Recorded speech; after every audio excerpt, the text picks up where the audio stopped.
Hello, everyone, and welcome to another edition of Real Estate Realities with the Rebel Broker. My name's Robert Whitelaw, and I am the Rebel Broker, licensed real estate broker in the state of California, member of the National Association of Realtors, right here in Santa Clara County, also known as Silicon Valley, helping people reach their real estate goals since 1988. And coming at you again with almost like the last show, almost really just a chat about some recent news. It's obviously we've got some big news here that I think could potentially profoundly affect the real estate world, and we're going to talk about it. But there's also some associations and assumptions made in this that I think are worth talking about. And of course, if you would like to comment on today's show, ask a question, make an observation, you can do that. If you're watching on YouTube, you can do that right there at the YouTube channel. If you're watching on the website at soldbyrobert.com, you can comment on the show page.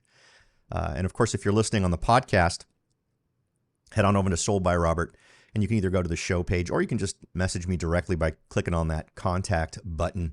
And I would be happy to hear what you've got to say, because I'm always looking for feedback or thoughts from you all on these things. What we're going to do is we're going to start with a publication from thestreet.com.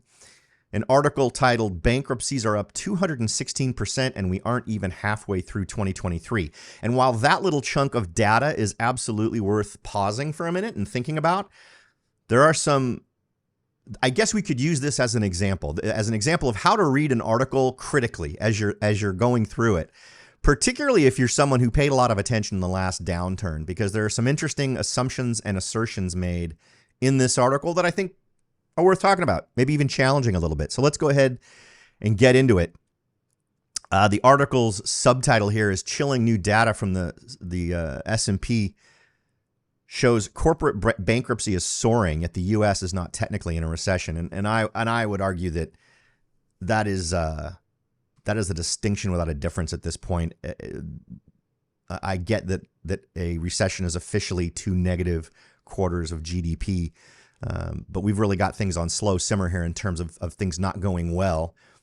Everything, and even the agencies that would normally really, really not want to say that a recession is coming are saying it. So I'm not sure that matters one way or the other. But let's go ahead and jump in. The first thing that they try to establish here are some interesting statements relating to the early 2000s, right? Leading up to the 2007 to 2009 downturn. One of the first things they say here that I thought was interesting was, though few regulators and investors noticed as it was happening, those who study history look back and see that the early 2000s were a classic economic bubble made worse by shoddy loans and deregulated banking. So yes, shoddy loans, but deregulated banking? What deregulated banking are they talking about? The loans that were facilitated were through regulations. In fact, the argument could be made that it was regulations that was a huge contributor to the downturn. And what do I mean by that? For those of you who are new to the show, this show's been around since January of 2007. We have covered this one over and over and over and over and over again.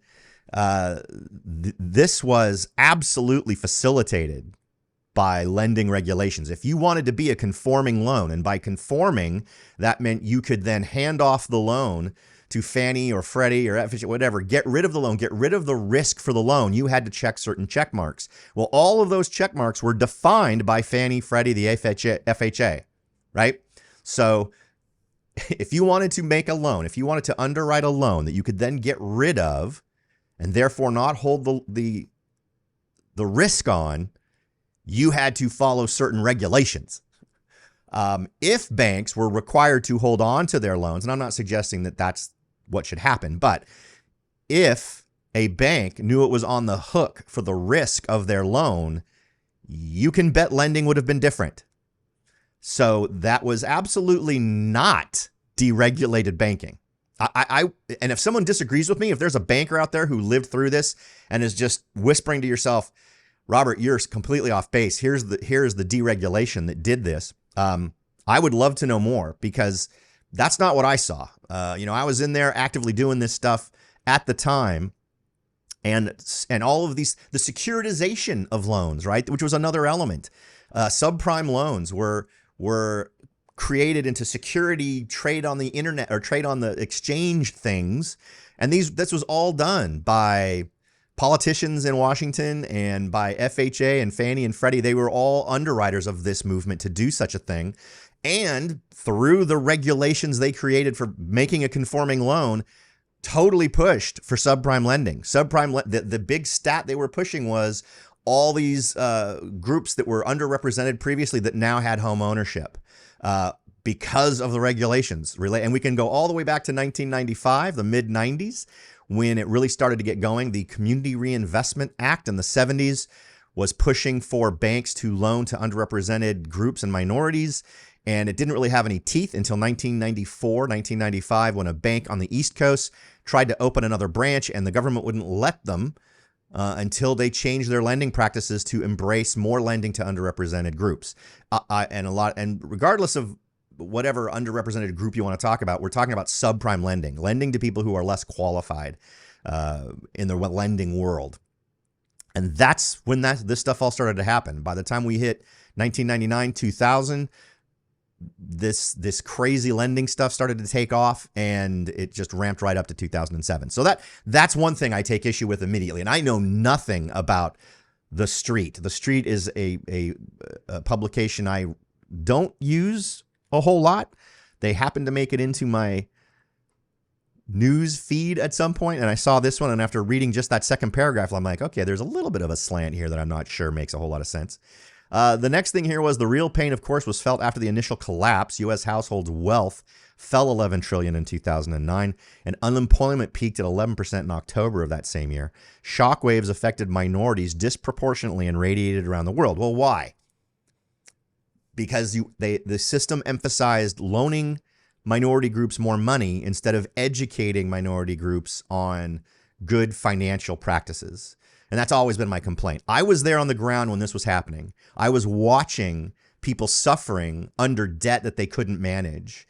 And there is nothing worse than trying to help someone get out from under that with as little pain as possible. It feels great when you can get someone out of that scenario more sound than they would have been otherwise. But don't act like the lending practices that were in place aren't what made that happen.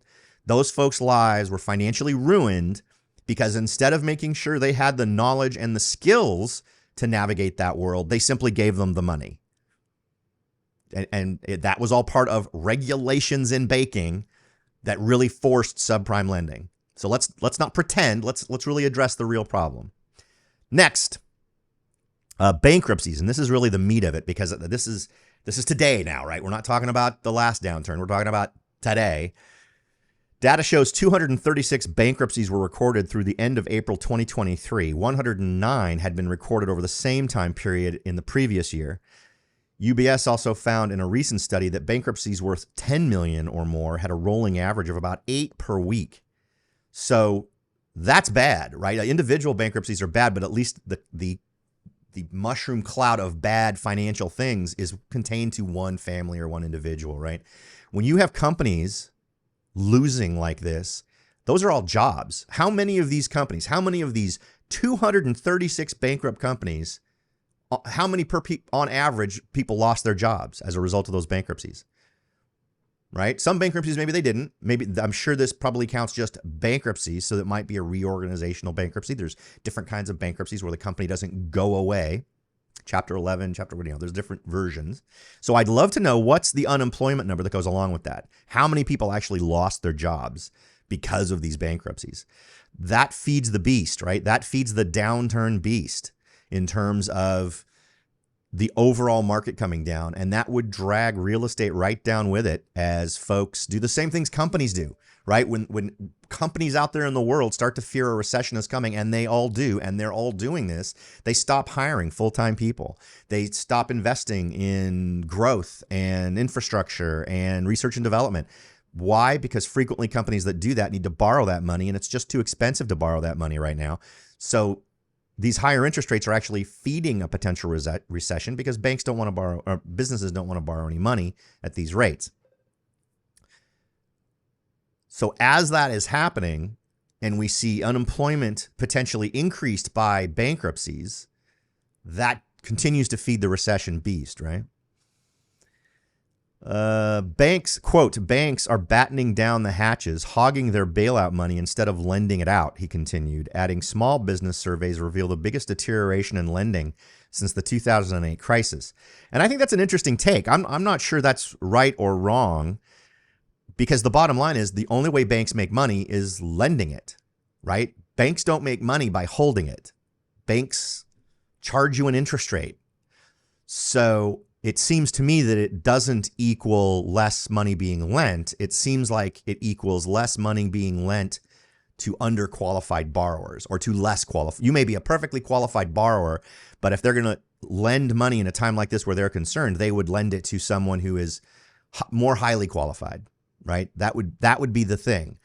Just sitting on cash actually costs banks money. So I'm not sure that works for me. I don't know who this person is.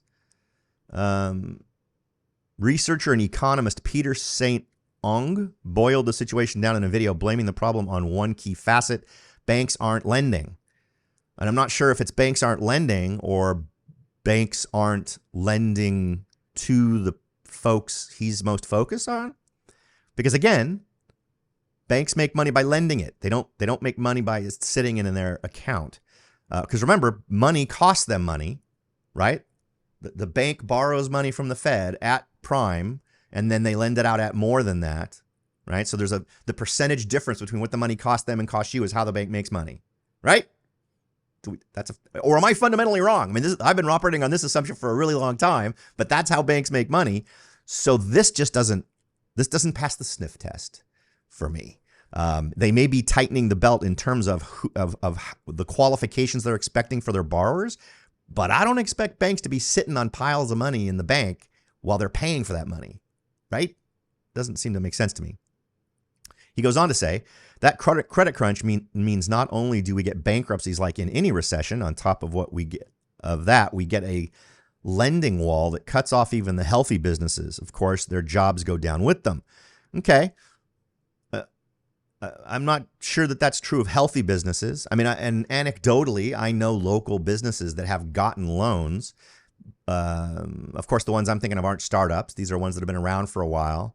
I have a friend who has a business who just restructured their loan with the bank. So I don't know.